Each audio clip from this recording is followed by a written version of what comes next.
Welcome to All Souls Enlightenment with Kaisa, spiritual coaching without the fluff.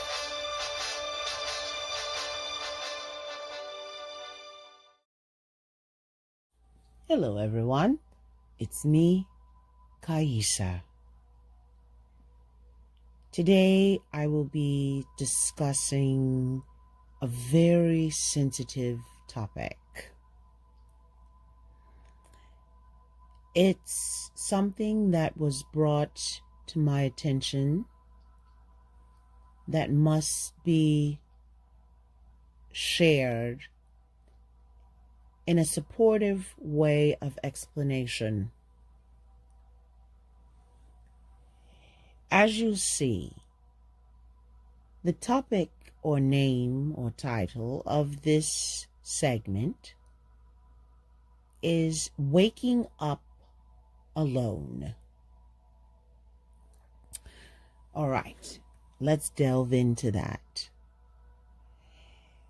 When a human finally awakens, they open their eyes with a new aspect of themselves, a level of consciousness that's beyond anything they could possibly imagine. Self-awareness kicks in, and then self-realization. And the most important thing is acceptance of this change.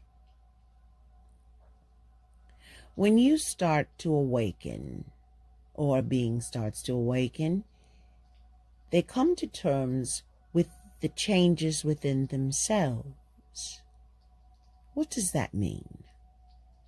That means you start to reflect and go into introspection and retrospection. You look back upon the actions you've made, the paths you've chosen. That's self-awareness.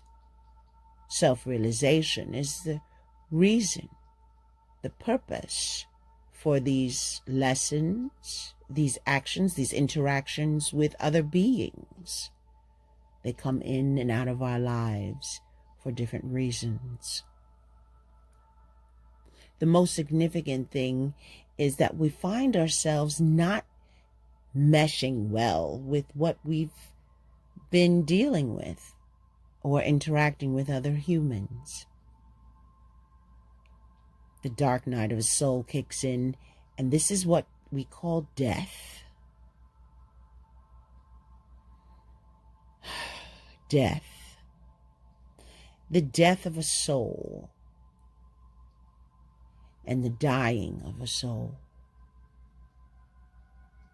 When they say that someone is born into sin, it doesn't mean that. It simply means that it's born into a dying situation. You come here to earth dying because, not just because the vessel expires, but because until the soul has been revealed for its purpose and awakened,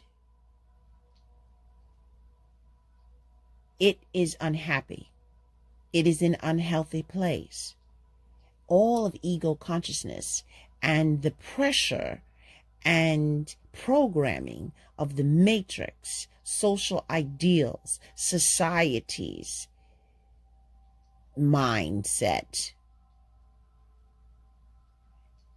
is something that becomes a battle of wits. What happens? We realize this is not where we're supposed to be. We realize that we're supposed to wake up and do things, our purpose, our soul missions. Why we originally descended here in the first place. Waking up alone. You turn over sometimes in a relationship, we'll use this as an example. You turn over and you say, I don't care for this person. I choose not to be in this environment any longer because of what I'm afraid of people will say. That is not healthy. So the soul is dying here. It's not joy. It came here to experience things. Okay, well, I've experienced being with this person. Now it's time to experience being something else.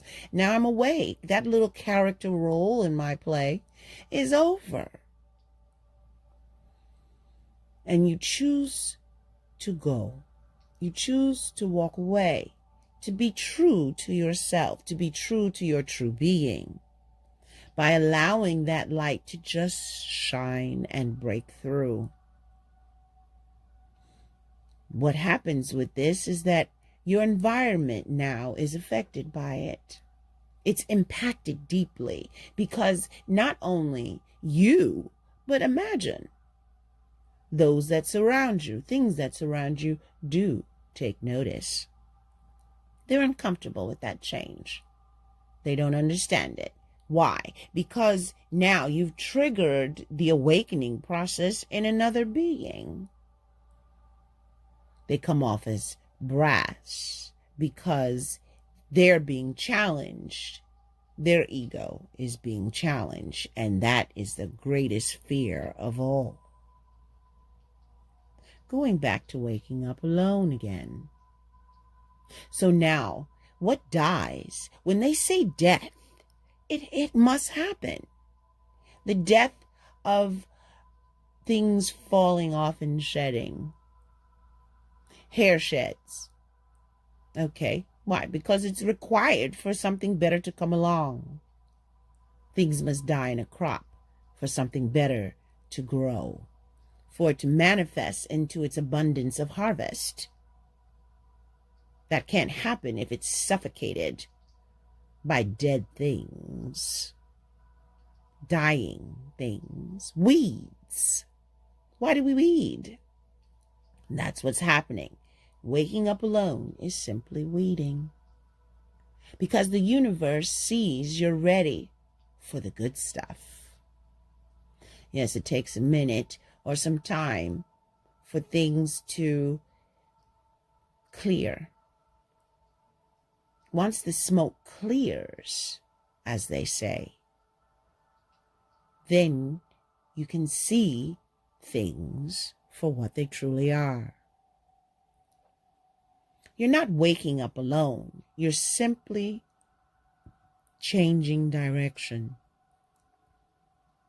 Source is your true connection, so you're never alone. Source is the true reason why birds of a feather flock together. As you become true to yourself, standing in that truth, you will attract your soul family, like-minded beings and such. Never take your advancement as punishment. You must shed it to get it. Waking up alone. When we, or human I should say, when a human awakens, they also find themselves in a position where they're distancing themselves automatically. And people think there's something wrong with them. Oh, they're going into depression. No. Introspection, retrospection. It's just like this situation with this pandemic. Father created a way for everyone to have this introspection by putting everyone in a home by themselves to clear those inner demons.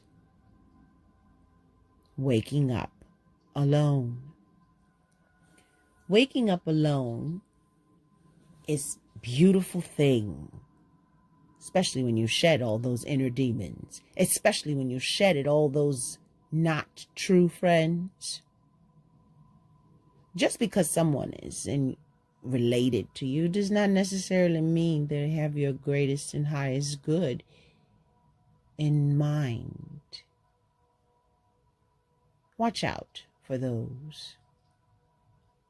Watch out for people who always want to tell you, the advice. And you look at their lives and you say, that's okay. I will pass. Yes, please do, as Father says, pass. A hard pass. Waking up alone is a wonderful thing. We must harness that energy, and that's INNER-G. The inner God is our energy. Sounds a little bit like chi, doesn't it? So it makes me wonder, is it inner chi or inner G? Something for you to ponder upon. Going back to waking up alone. Realize this is a time of self-love. Harness that energy, which is the connection directly to Source. So you're not waking up alone. You're simply waking up to free yourself, to be open to the abundant harvest that's been awaiting your return. I hope that this segment has given you some insight on what's truly happening through the illusion of the Matrix. Love to you all, abundant souls. Love to all. Peace to all. Wonders to thee. Ciao.